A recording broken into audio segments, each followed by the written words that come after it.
Tonight on ABC News Live Prime, the Fed cuts rates for the first time in 9 months. Today, the Federal Open Market Committee decided to lower our policy interest rate by a 1/4 percentage point. The Federal Reserve cuts interest rates for the first time in 9 months and signals there's more to come in the wake of pressure from President Trump on a state visit tonight in the UK. I'm Mary Bruce, traveling with the president. I'll tell you all about the reception he and the First Lady had here today at Windsor Castle and the news tonight out of the Fed.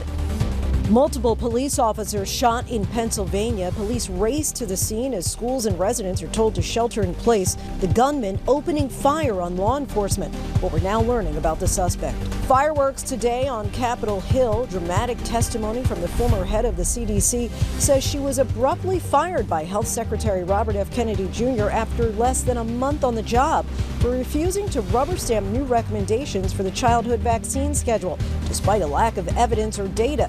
Kennedy insists she's lying. And water wars. The U.S. and Mexico are engaged in a decades-old battle for the precious resource with a key deadline coming up.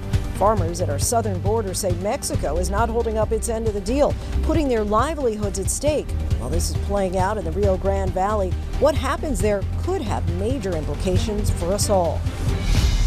From ABC News World Headquarters in New York, this is Prime with Linsey Davis. Good evening, everyone. I'm Linsey Davis. Thank you so much for streaming with us. We begin with President Trump's unprecedented state visit to the United Kingdom. The president and First Lady were greeted by King Charles III and Queen Camilla at Windsor Castle and treated to displays of royal pageantry, a carriage procession, and grand military parade. President Trump is the first American president to be invited for 2 state visits in the UK. The president called it one of the highest honors of my life. In an opulent state banquet, the 2 leaders praised the deep bonds between the U.S. and the United Kingdom, highlighting their shared heritage, language, and values. And with the pomp has come some protests. Tens of thousands marched through London to oppose the president's visit. And tomorrow, the president will meet with UK Prime Minister Keir Starmer to discuss policy, including shared economic interests and the war in Ukraine. ABC's Mary Bruce is traveling with the president and joins us now from outside Windsor Castle. Hi, Mary. Linsey, it was a day of unprecedented ceremony here at Windsor Castle. President Trump, now the first American president to receive not 1 but 2 state visits to the UK. The British royal family tonight heaping on the pomp and pageantry. King Charles toasting President Trump at a lavish white tie banquet. Mr. President, Mrs. Trump, it is with great pleasure that my wife and I welcome you to Windsor Castle. This morning, the President and First Lady greeted by the Prince and Princess of Wales before joining with the King and Queen Camilla. Then a gilded carriage ride, the President and the King side by side. Trump is the first American president to get 2 state visits to the UK. This is truly one of the highest honors of my life. Such respect for you and such respect for your country. A visit with the royal family is a potent diplomatic tool as the UK hopes to persuade Trump to support Ukraine by ramping up the pressure on Russia. King Charles also nodding to his country's effort to navigate Trump's tariffs. The United Kingdom was your partner in the first trade deal of your administration, Mr. President, bringing jobs and growth to both our countries. And no doubt we can go even further as we build this new era of our partnership. The King well aware of the economic challenges in the UK and also back in the U.S. In fact, just today, the Federal Reserve lowering interest rates for the first time this year, citing a weakening American job market. That should lower interest rates on mortgages, credit cards, and auto loans. The Fed signaling more rate cuts could be on the horizon. Tonight, miles from Windsor, thousands taking to the streets of London to protest Trump's visit. Donald Trump, you can't hide! And the night before the president arrived, protesters projecting images of Trump and sex offender Jeffrey Epstein on the walls of Windsor Castle. But tonight, the president basking in the glow of a royal welcome. And Mary Bruce joins us now from outside Windsor Castle. So, Mary, what's on the president's agenda for the rest of the trip?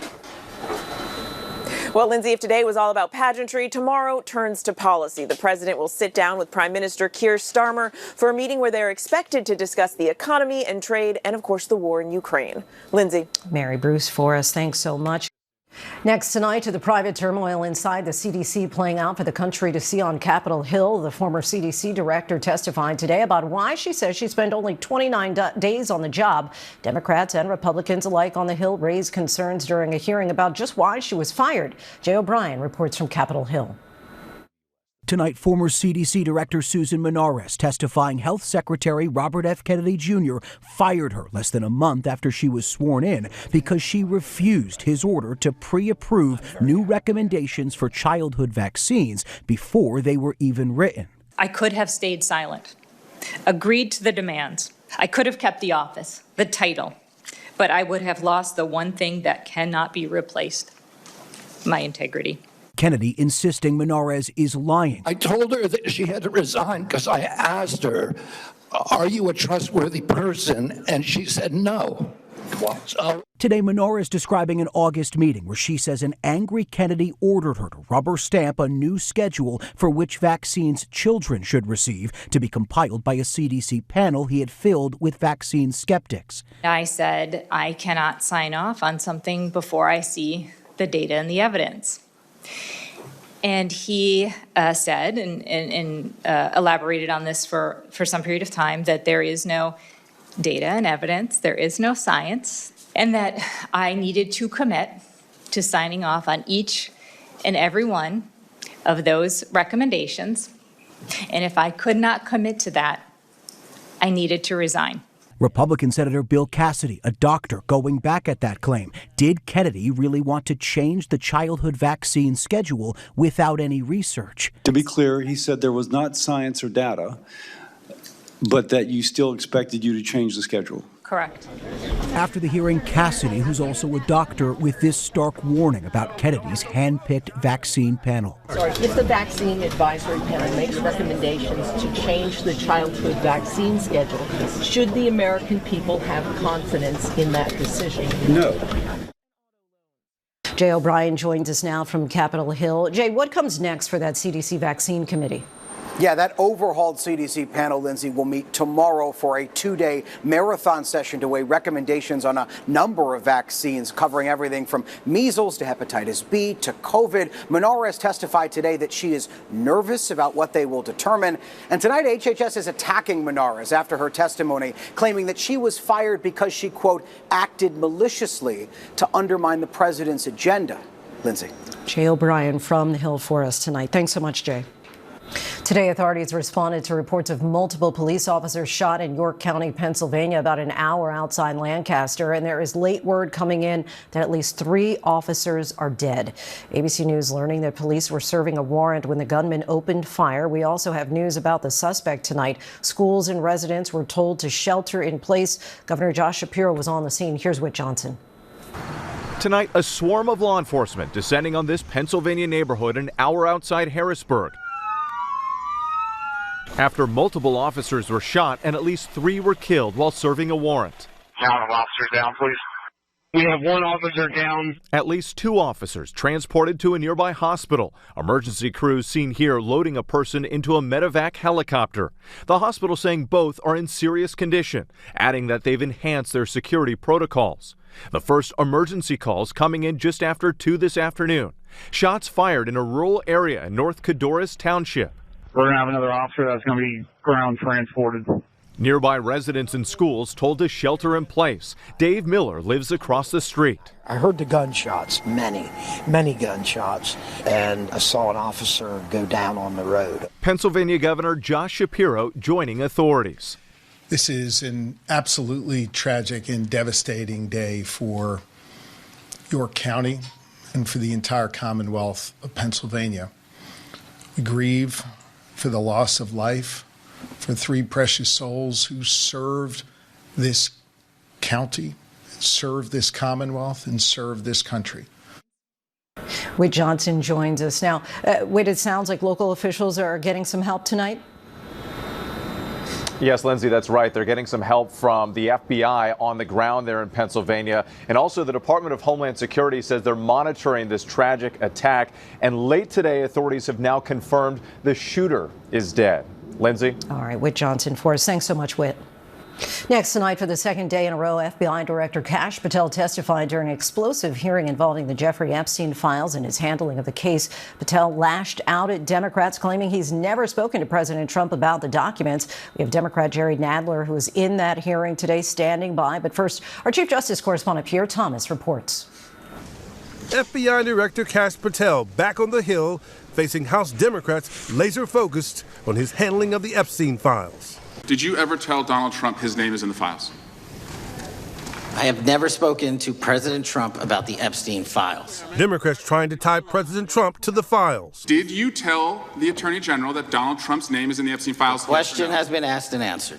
You have not answered it, and we will take your evasiveness as a consciousness of guilt. And Thomas Massie of Kentucky, a top House Republican, challenging Patel on his claim that there is no credible information Epstein trafficked women to anyone other than himself. His claim coming after several alleged victims of Epstein spoke out, some threatening to release a list of people they say Epstein trafficked women to.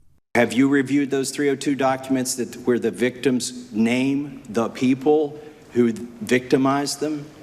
If I personally know, but the FBI has. So how can you sit here and in front of the Senate and say there are no names? I said I named one today. I said we are not in the practice at the Department of Justice FBI of releasing victims' names. California Democrat Ted Lieu referencing Trump's alleged birthday greeting featuring the drawing of a woman provided to Congress earlier this month by Epstein's estate. A letter the president claims is fake. Lieu asking Patel if they will go after the estate for more evidence. Wouldn't it be great if FBI subpoenaed the estate of Jeffrey Epstein for all that information? The estate is under no obligation to provide that material, even pursuant to a subpoena. That's a great point. Yeah, that's just false. Okay. That's just false. You're the frickin' FBI. You can subpoena the information from the estate, and you better do that. Another contentious hearing on the Capitol today. Pierre Thomas joins us now from Washington. Pierre, what do the Epstein victims want to see happen next? The victims of Jeffrey Epstein say he did not operate alone, Lindsay, and they're pushing Congress to keep investigating. Pierre Thomas for us on Capitol Hill. Thanks so much, Pierre. And we're joined now by New York Democratic Congressman Jerry Nadler, who used to chair the House Judiciary Committee and was there in that fiery hearing today questioning Patel himself. Thank you so much for your time tonight, Congressman. Of course, your colleague Eric Swalwell did press Patel several times about whether he told President Trump his name appeared in the files. You heard the responses. What did you make of them?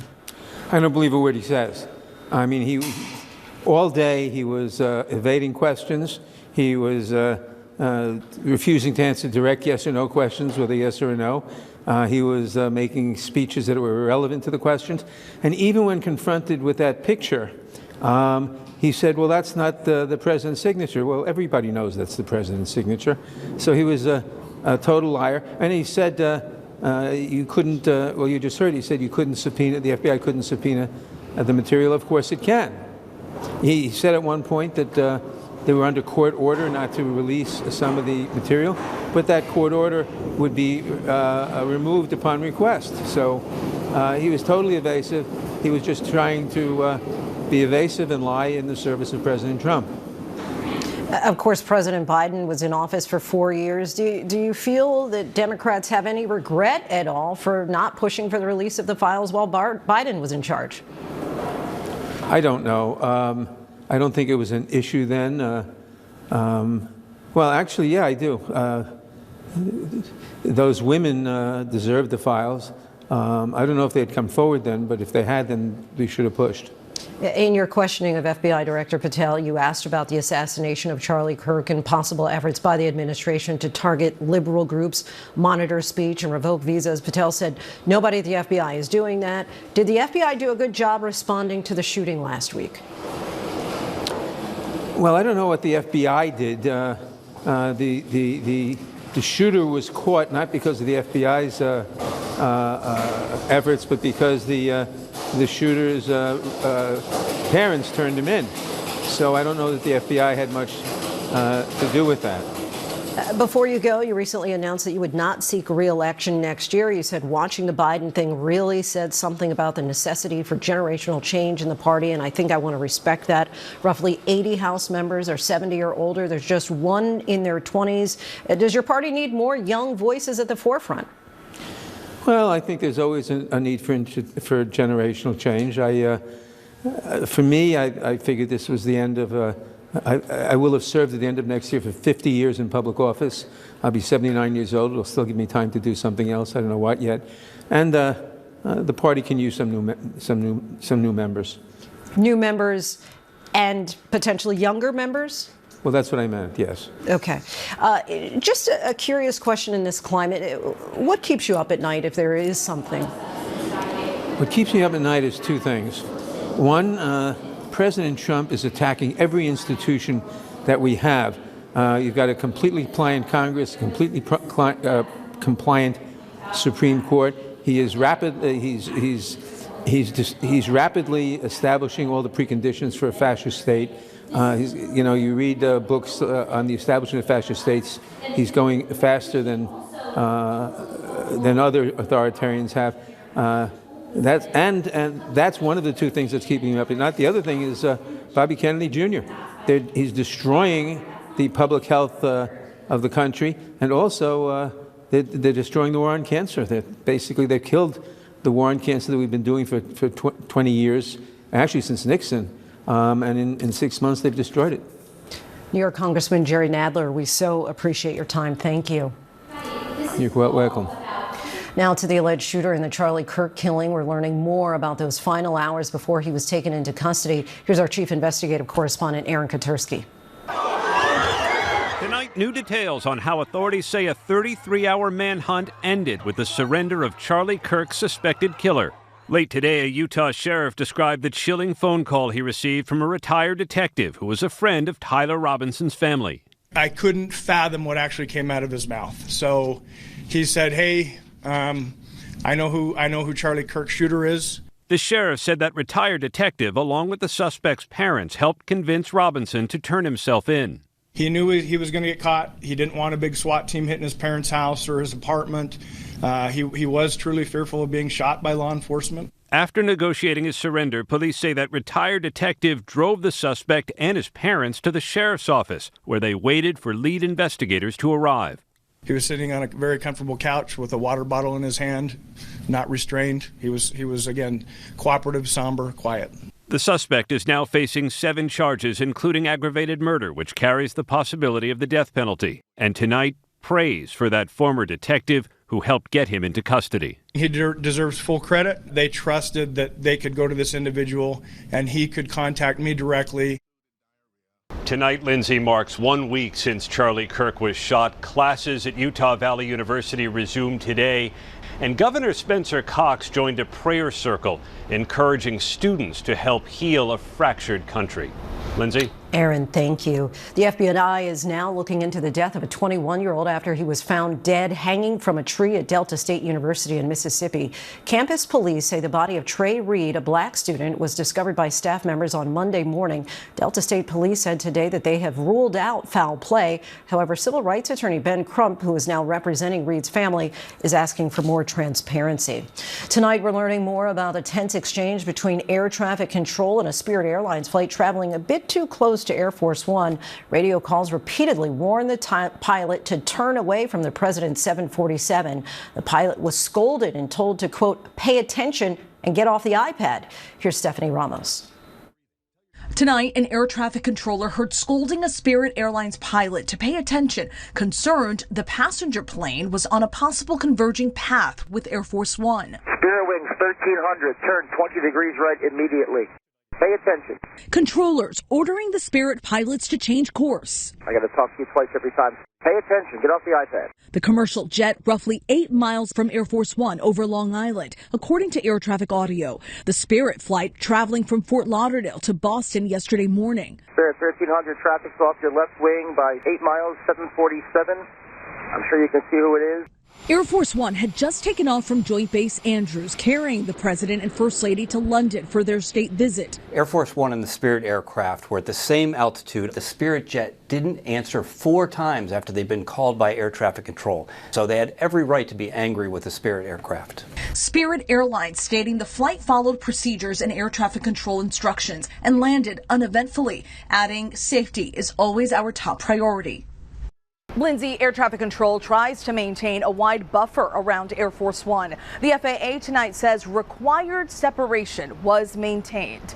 Linsey. Stephanie, thank you. The Hamas-run health ministry said today more than 65,000 Palestinians have now been killed since the start of the war in Gaza. This as Israel continued to push deeper into Gaza City today. Aid groups there said an already tenuous humanitarian situation is becoming even more dire.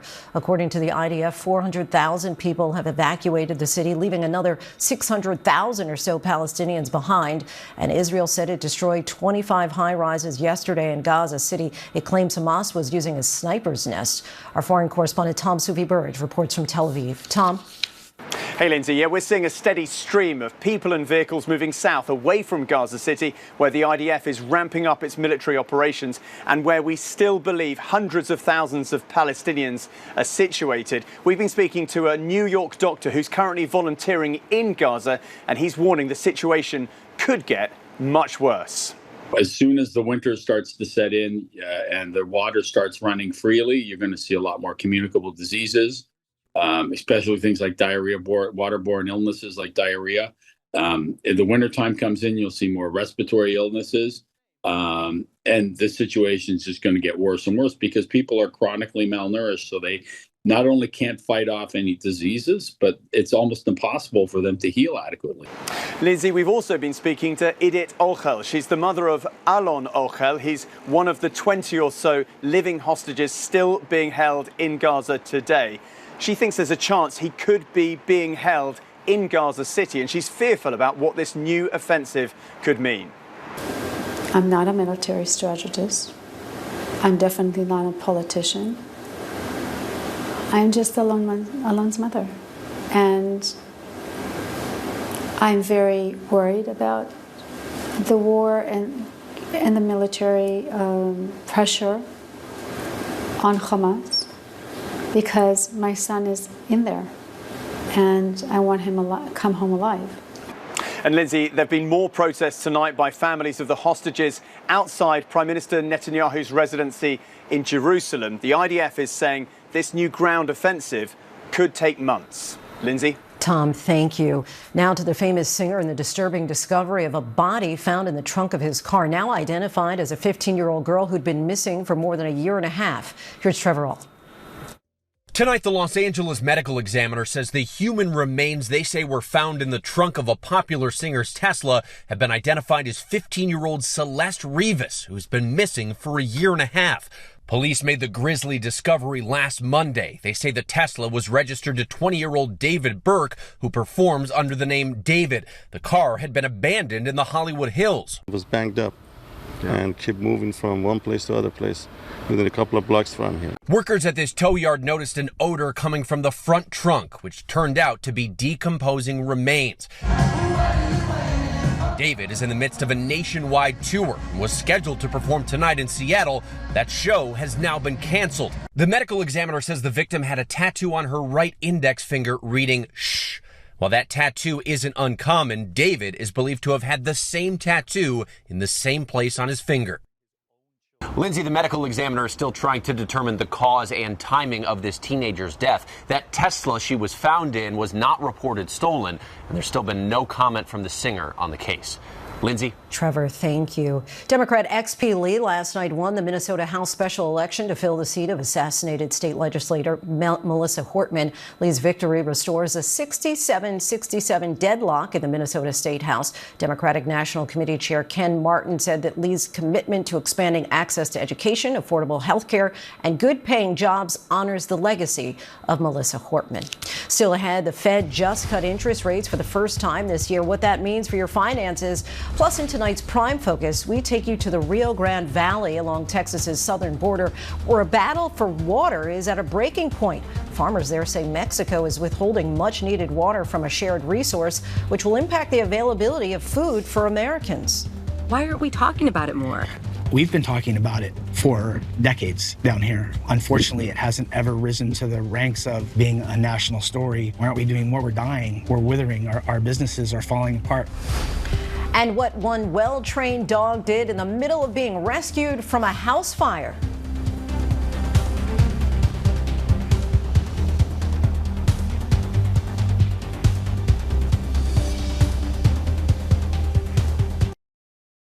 Welcome back, everyone. For months, the president has threatened and mocked Federal Reserve Chairman Jerome Powell and some members of its board of governors for not lowering interest rates that would make borrowing cheaper. Today, the president finally got his wish when the board voted to lower its benchmark rate by 0.25 percentage point. All that drama is tonight's By the Numbers. The new lower rate of 4.125% was last hit December of 2022 during a period when the Fed was struggling to rein in pandemic-era inflation. Inflation back then was an eye-watering 6.5%, far higher than today's 2.9%. But keep in mind that's still higher than the central bank's target of 2%. The board's vote today was not unanimous. It was 11-1, with the lone dissenter being the president's latest Federal Reserve governor pick, Stephen Miron, arguing for an even bigger half-point rate cut. By lowering the key lending rate, borrowers should see a reprieve if they're carrying debt on their credit cards. The average credit card rate is currently above 20%, according to Bankrate, and that's near an all-time high. The rate, however, could drop a half point or more by early next year, again, according to Bankrate. The market's reaction to the news was mixed today. The Dow Jones gained 260 points, while the S&P 500 stayed flat. Investors could still be worrying that today's rate cut will do little to help the weak labor market and elevated inflation rate. For more on today's rate cuts, we're joined by Elizabeth Schulze. Elizabeth, thanks for joining us. First, just break down for us how significant is this 0.25% cut? Linsey, this was a really notable move from the Federal Reserve. It's the first interest rate cut this year. Since last December, we've basically had interest rates on hold. The Fed was kind of in wait-and-see mode, but today it took action. It decided to lower those borrowing costs. I had a chance to actually ask the Fed Chair, Jerome Powell, why is it taking this move? And he talked a lot about the weakening jobs market. The Fed essentially wants to support the jobs market, which has been slowing down in recent months. Here's how that exchange went, Linsey. How concerned are you about the slowdown in the jobs market for households at home, especially younger Americans struggling to land a job? In a healthier economy, healthier labor market, there would be jobs for those people. But now the hiring rate is very, very low. So that's been a growing concern over the last few months. And it's one of the reasons why we think it's appropriate that we begin to shift our policy focus toward a more balanced one. So here's what the Fed is trying to do. By lowering the cost of borrowing money, it makes it cheaper for businesses to take out loans. That should help them try to make investments and hire. Also makes it cheaper for consumers to borrow money. The Fed really here is saying we're looking at that jobs market, we're looking at some concerning signs, and we're understanding that now is the time for us to try to do what we can to support the jobs market right now. Okay, so for our viewers, what does this mean for them and their finances going forward? And it does really ripple across the economy all the way down to anyone trying to borrow money. So big impacts here are on borrowers for mortgage rates, credit cards, or you might see the flip side of this on a savings rate. So think about mortgage rates, for example, Linsey. We've already seen a big dip in those borrowing costs ahead of this decision. The average rate on a 30-year fixed mortgage right now is 6.13%, and that's actually a 3-year low. Every little bit lower in those mortgage rates when you're thinking about your monthly payments can add up very quickly, up to hundreds of dollars a month when we're talking about notable moves. Credit cards are one that I know resonate with a lot of people, and it's helpful to put into context. You mentioned that 20% average interest rate on credit cards.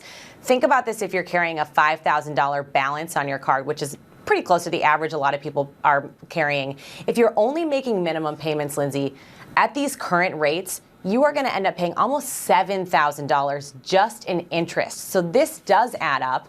Lower borrowing costs are a reprieve for people, and the expectation and the hope is that this move by the Fed might have a smaller impact, but as the Fed goes forward, it could get bigger when it comes to those lower costs ahead. And this is the first rate cut since late last year. What factors went into deciding that now was the right time to do so again? It is, and the Fed has been really trying to strike this balancing act, because the fact is inflation is still higher than where the Fed wants it to be, and that's why the Fed hadn't been cutting rates. We all know it. When you see those grocery prices, you see rent, other housing costs, day-to-day prices are above where the Fed wants them. But essentially the calculus, Linsey, was, yes, we're okay with where prices are, and I think it's really important. Fed Chair Powell said some of the price increases that we're seeing right now maybe are just one-time increases from tariffs. Hopefully, they don't stick around for longer. So they looked at that and they said, okay, we're willing to tolerate a little bit higher prices. We're not willing to tolerate the fact that it's a lot harder for people to get jobs right now. And that's really what went into this decision. Hopefully it'll help alleviate a little bit of both. All right, Elizabeth, our thanks to you. Thanks. Coming up for our prime focus, farmers in South Texas's Rio Grande Valley supply so much of America's fruits, vegetables, and citrus, but they tell us they're parched for water because Mexico is failing to honor a decades-old treaty that would release more water into the Rio Grande River. And a little later, actor and filmmaker Mark Duplass from Apple TV Plus's The Morning Show joins us in studio to mark the premiere of the show's 4th season.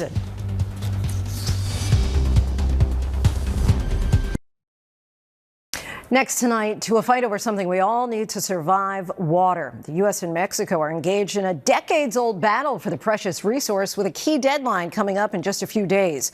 And farmers at our southern border say Mexico isn't holding up its end of the deal, putting their livelihoods at stake. While this is playing out in Texas's Rio Grande Valley, what happens there could have major implications for us all. Maria Villarreal breaks it all down in tonight's Prime Focus.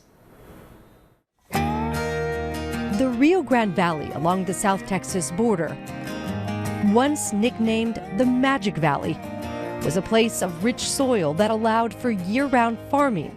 This fertile land allowed generations of farmers to thrive, with the Rio Grande River nearby to help grow crops. But today, farmers are facing a growing crisis that could devastate the agriculture industry down here. How much water? Destroy businesses, leave thousands without a job, and ultimately affect the supply and cost of food for our families. We went through this, 6 or 7 years ago. We went through this 12 or 13 years ago. But it's gotten more severe every time it happens because the water supplies get lower and lower and lower. And we are literally at a point where growers in South Texas and communities are not going to be able to survive unless there's a water solution. J&D Produce is a family-owned business that opened in 1986, employing 200 full-time employees and up to 600 seasonal workers. We're on our farm known as Big Bear Farm. It's close to 1,000 acres. Normally, there would be cilantro behind us. There would be parsley. There would be leeks. There would be onions. Melons would be coming on. This farm would be full of commodities that we would still be harvesting today.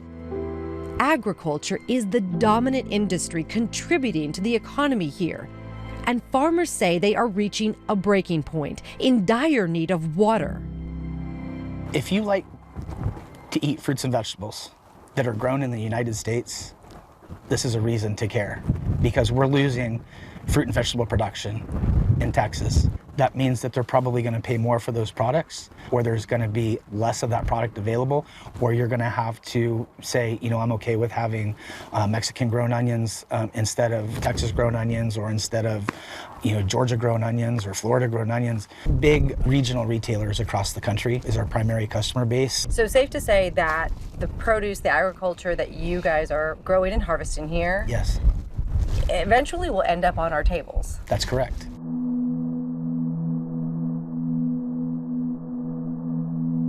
Climate change means hotter temperatures along the border and very little rainfall, certainly not enough to sustain crops down here.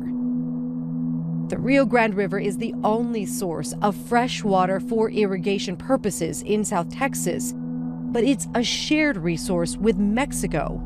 And for decades, they've refused to honor a treaty that was signed in 1944 that dictates how the water is shared. Are you saying that there's a possibility that not just crops and agriculture could be impacted, but we're talking about cities, businesses, Yes. homes? It's already happening. There's several small communities in South Texas that have had severe water restrictions placed on them. This October, Mexico is supposed to release another large amount of water through the Rio Grande River, but farmers don't believe that will happen, and they question whether the U.S. government has the power to do anything about it. Why aren't we talking about it more? We've been talking about it for decades down here. Unfortunately, it hasn't ever risen to the ranks of being a national story. Why aren't we doing more? We're dying, we're withering, our businesses are falling apart. The Rio Grande River starts in Colorado, but has little to no flow south of El Paso, Texas. That's where the water treaty comes in. Mexico is supposed to deliver 350,000 acre-feet of water every year for a total of 1.75 million acre-feet in a 5-year cycle. A cycle that's up again this October. The Rio Conchos River in Mexico is supposed to help supply this part of the Rio Grande River that flows into South Texas. But that's not happening. The only way that we get water to this area is mainly from Mexico. Sonny Hinojosa has been following this growing war over water for more than 3 decades. The treaty has no teeth, no enforcement mechanism, no penalties. If Mexico doesn't deliver, you give them another 5 years to do so. Agriculture experts in South Texas tell us 30% of the land meant for fresh fruit and vegetable planting is not being used. And thousands of people have lost their jobs in the last few years because of this. The shutdown of the sugar mill you see right behind me is what really got people's attention because it's one of the last mills in the country and hundreds of people lost their jobs. There wasn't sufficient water to sustain that industry. If you don't have the crop to process, it ended the life of the sugar mill. In the spring, President Trump used tariffs to threaten Mexico over failure to comply with the water treaty. USDA Secretary Burke Rollins also visited the area, promising to do more. In response, Mexican President Claudia Sheinbaum acknowledged they have fallen short of their treaty commitments, citing drought issues and saying that they have complied to the extent of water availability. No creo que deba negociarse, es un tratado justo, que lo que ha pasado es que hay menos agua en el Río Bravo, sobre todo pues que llevamos casi 4 años de sequía, entonces pues hay menos agua. Entonces lo que están buscando son otras alternativas para técnicamente poder cumplir con el tratado.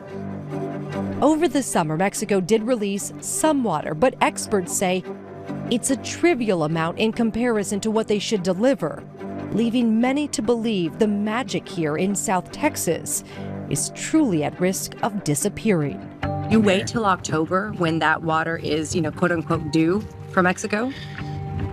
We have no choice. So we will wait till October to see when that water comes due and how much is going to be paid. We have never had this level of attention on our region with respect to farming and agriculture and water. And it's been a long time coming. I just hope that it's not too late. Our thanks to Moran. Important to note, just before this story went to air, the State Department sent a statement to ABC News saying, in part, Mexico is on a path to deliver more Rio Grande water to the United States this year than in the previous 4 years combined. Together, we are defining a clear path forward to allow Mexico to fulfill its commitment under the 1944 Water Treaty to consistently provide regular and sustained water deliveries to American farmers, ranchers, and municipalities. Coming up, you've probably had its delicious ice cream, but next, why the co-founder of Ben & Jerry's is leaving the company after nearly 50 years.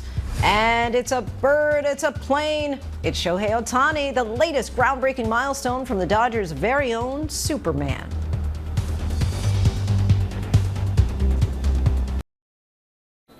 Welcome back. Look at this. A pod of orcas is being blamed for the sinking of a tourist boat off the coast of Portugal. The images show the whales ramming the side of the yacht last week and repeatedly striking it. The boat eventually sinks. Several people on board had to be rescued. A second encounter with the pod was reportedly recorded later the same day, with 4 people removed from their boat without injuries. Scientists think the whales may actually be playing and not attempting to attack the boat. Why the co-founder of Ben & Jerry's is quitting the ice cream brand after 47 years. The author of the Twilight Saga explains why she'd rewrite some of her books. And you'll never guess what this dog did while being rescued from a house fire. These stories and more in tonight's Rundown.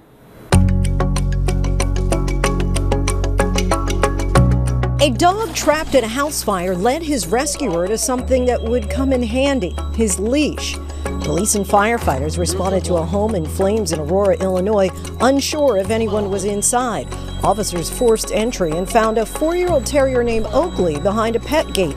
The officer freed the dog, and the very good boy led the officer right to his leash. The two walked out of the house unharmed. No injuries were reported, and investigators believe the fire started in the attic. The homeowner said they are forever grateful to the police department. It's been 20 years since Bella, Edward, and the Twilight Saga catapulted a young writer, Stephenie Meyer, to fame. The 5-part series sold more than 160 million copies worldwide and spawned multiple blockbuster movies. Stephenie Meyer sat down with ABC News and admitted she's a better writer now, and she'd rewrite some of it if she could. She also said she's on Team Jacob, saying of Bella, "A lot of her opinions that she has on things are kind of the opposite of mine. I would not have probably chosen the vampire." Jerry Greenfield, the co-founder of the Ben & Jerry's ice cream brand, has officially quit the business, saying his core values of spreading love and fighting for equity and justice are, quote, no longer possible under parent company Unilever. The ice cream brand has long advocated for social causes, but that's ruffled feathers since Unilever bought the brand more than 25 years ago. In March, Ben & Jerry's filed a lawsuit against Unilever, accusing the parent company of improperly removing the ice cream brand's CEO over the brand's support of political causes. The lawsuit is ongoing. Dodgers phenom Shohei Ohtani made history last night, becoming the first player since Alex Rodriguez in 2002 to reach 50 home runs in consecutive seasons. Ohtani had already pitched 5 hitless innings against the Phillies last night before exiting the game as pitcher.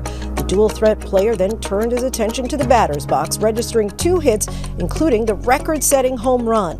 The Los Angeles Dodgers' luck didn't last long, though. They ended up losing the game to the Phillies 9-6. Puerto Rican superstar Bad Bunny is at the top of his game and was just nominated for 12 Latin Grammys, including Album of the Year and Urban Album of the Year. The Spanish-language artist is nominated twice in Record of the Year and Song of the Year categories. The 26th annual Latin Grammys will be held in Las Vegas this November. Humpback whales off the coast of New Hampshire caught 2 fishermen by surprise, 2 of them breaching and swimming right under their small boat. Marine experts say whales breach as a form of play or to rid their skin of parasites, and that such a sighting is rare. Nevertheless, the fishermen decided to pull in their lines and move a bit further away. Mark Duplass began his career as an actor and indie filmmaker and has since received 2 supporting actor Emmy nominations for his role as Ship Black on Apple TV Plus's The Morning Show. The newsroom television drama shows the chaos behind the scenes of America's favorite morning news program. Mark Duplass sat down with us ahead of tonight's season premiere. So this is why I'm here. My source is somewhere inside the network. They knew that Mia was coming to recruit me before I did. For some reason, this Wolf River story got killed at UBA. I'm going to figure out why. Bradley? Work with me. Wait, what? I think we could break this together. You and I are such a good team. We dug up so much on Paul Marks. Yeah, and we also lost our jobs. Mark Duplass, kind enough to join us tonight. Thank you so much for coming on the show. Happy to be here. So that was a clip from last season where you got fired as producer of the morning show. So can you give us a sense of how you make the comeback for season 4? Yeah, you know, Chip's enjoying the sweet life now. You know, he's out of the stress of being on the show itself. He's an independent documentary filmmaker. He's going to film festivals. He's feeling cool. And Bradley calls him and says, look, there's something happening here. There's a story developing. I want you to help me chase it, you know? So he starts pulling those threads, and it kind of reveals this octopus-like conspiracy that leads back to UBN and back to some of his, you know, most trusted personal relationships. So it gets a little more complicated for him. Of course, it's a star-studded cast. You have said that you're kind of obsessed with, in a healthy way, with Jennifer Aniston. How does that help you all feed off of each other when you're on screen? Listen, I'm obsessed with so many people on that show. But Reese and Jen in particular have been such incredible bosses and the way they lead the thing as actors and producers. And I think, the first couple of seasons, you really saw the writers working the Chip and Alex dynamic, and I think that's because I am obsessed with Jennifer Aniston, and we found this like really cool chemistry and this really strange codependence, and it was awkward and mean and fun and interesting. So, when I got the scripts this year, I was like, well, what are they going to make us do now? Right. And then they paired me with Bradley this year, with Reese. Fans of the show know this does not exist in a vacuum. It's really, you all are able to weave some of the current events in there, like January 6th or COVID. Right. What events, if you could give us a little peek, might make their way into season 4? Yeah, I mean, the writers have always done that, starting with season 1, and they rewrote the entire season to include the Me Too movement that was happening concurrently. And this season, we're really digging into the dangers of technology and looking at things like AI, looking at, global politics. And I think what's cool about this show is they found a way to touch on these sort of hot button topics, but it's also like, it's fun, like the hair is good, the outfits are cool. It's this really nice level of pulp and social commentary that I think audiences have really they found. You and your brother Jay have had great success in creating indie films. What kind of advice do you give? Does it change at all for people who are just starting out as the world turns towards streaming? It's really wild right now. I'm glad I came up when I did, but the good news is there's always new technology that's going to be democratizing the access, so that filmmaker who's, living seemingly in the middle of nowhere, she's got an opportunity to grab that camera, to grab that software and make something for just a few dollars that could break through. And I love that about filmmaking, but I think it's harder than ever now in the competitive landscape to make a living. So, I really encourage people to go for it, chase their dreams, be unabashed about it, but also, be realistic that it's okay if you don't make it, so to speak, and make $1 million. I was a musician for the first 10 years of my life, and I wasn't good enough. And that's okay. And I had a lot of mental health struggles figuring that out. But then eventually I realized I was actually good at filmmaking. Everything I learned over there, it transferred. So I say, go for it. It's either going to be this or it'll be something else. We thank Mark Duplass for the conversation. The 4th season of The Morning Show premieres tonight on Apple TV+. And that is our show for this hour. I'm Linsey Davis. Be sure to stay tuned to ABC News Live for more context and analysis of the day's top stories. Thanks so much for streaming with us.